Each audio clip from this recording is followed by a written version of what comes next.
All right, I'm just gonna break down the workout that I did this morning that we're gonna work through. So Brooks and I were talking about doing a recovery run today, but making it a little more interesting and a little more challenging.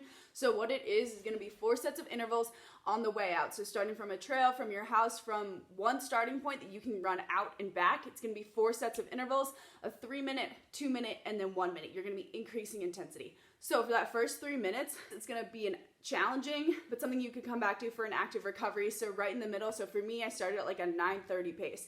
And then the next one is a 2-minute one. You're gonna bump the pace up a little bit to something that's pretty challenging. So I went up to like an 8:30, 8-minute mile. And then the last one is a 1 minute, super difficult, super challenging.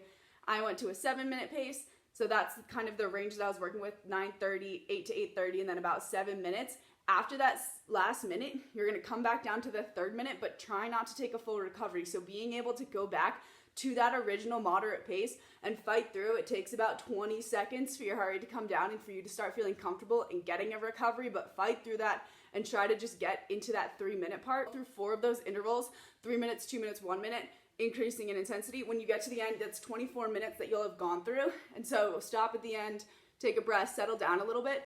So once you've completed that 24 minutes on the way out, you're gonna take that 2 minutes of recovery and then you're just gonna turn around. And the goal is to get back to where you started from in less time than it took you to get there. So you were working intervals for 24 minutes and then the goal is to turn around and run that same distance back in under 20 minutes. Instead of working through intervals this time, you're just gonna try to go at a sustained high intensity effort. So this should be between about that 2-minute to 1-minute mark, maybe a little closer to the 2-minute mark.